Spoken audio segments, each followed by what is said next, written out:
Hello বন্ধুরা, রং তুলি আর কাপলেটের আরও একটি নতুন ভিডিওতে আপনাদের স্বাগত।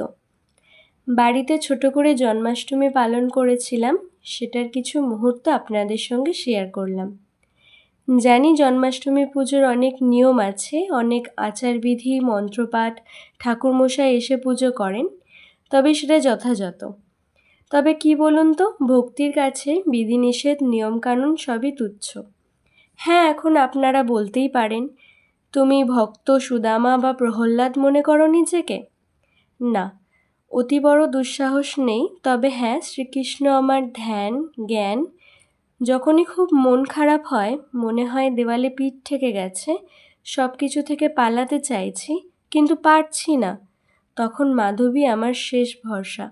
শ্রীকৃষ্ণ আমার কাছে শুধু ভগবান নয়, উনি আমার বেস্ট ফ্রেন্ড, ফিলোজফার অ্যান্ড গাইডার। শুধু তাই নয়, উনি আমার কাছে খুব আদরের আমার ছোট্ট গপু। ওনাকে পেয়েছিলাম বড় অদ্ভুতভাবে।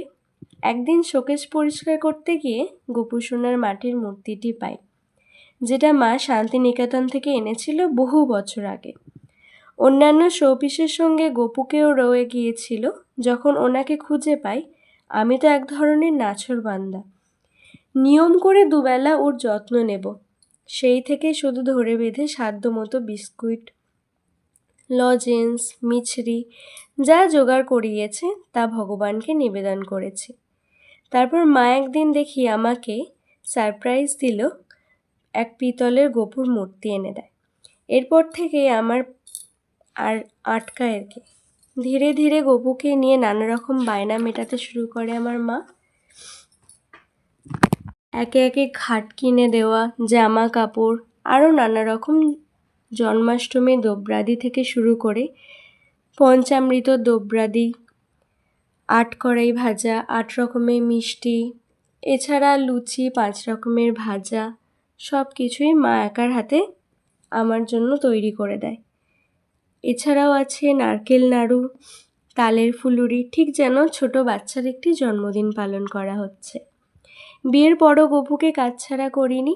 অষ্টমঙ্গলায় যখন বাড়ি গেলাম, গপুকে নিয়ে আসলাম। এখানে যথাযথ চেষ্টা করছি যত্ন নেবার।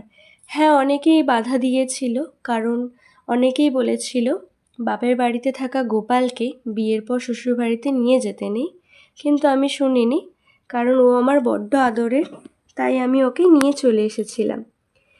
যাই হোক, এবছরেও জন্মাষ্টমী যথাযথ পালন করলাম। এবছর জন্মাষ্টমীতে বেশি কিছু করতে পারিনি। সব দিক সামলে আমার ছোট্ট প্রচেষ্টা আশা করি গোপুসোনারা সব বুঝেছে। মেঝেতে আলপনা দিয়েছিলাম, ডেকোরেশনের জন্য কিছু পাতা তুলে নিয়ে তার ওপর দিয়ে রং দিয়ে স্বস্তিক চিহ্ন এঁকে দিয়েছিলাম, যেগুলো পিছনে ঝুলিয়ে দিয়েছিলাম। এরপর যখন অফিস থেকে ফিরলেন, বললাম মিনিয়েচার লাইটগুলো লাগিয়ে দিতে, এবং মাল্টি কালার লাইটগুলো আমার বেশ লাগে। এক মুহূর্তে কেমন যেন ফেস্টিভ্যাল এনভায়রনমেন্ট তৈরি হয়ে যায়। গোপালের ভোগের জন্য একটু লুচি ভেজেছিলাম, আলু ভাজা, পটল ভাজা, কুমড়ো ভাজা, ঢ্যাঁড়স ভাজা এবং সিমুই। ওকে বললাম নারকেলটা কেটে দিতে, ও সুন্দর করে কেটে দিয়েছিল।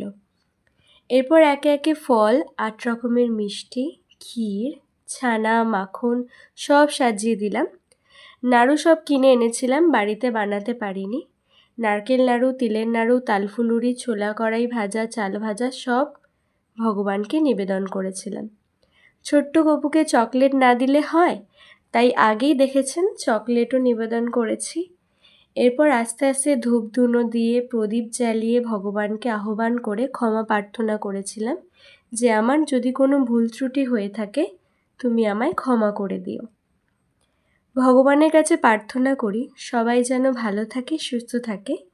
আজ ভিডিওটা এখানে শেষ করলাম। ভিডিওটা যদি আপনাদের ভালো লেগে থাকে, অবশ্যই একটা লাইক আর সাবস্ক্রাইব করে দেবেন। আজকের মতো চললাম, বাই।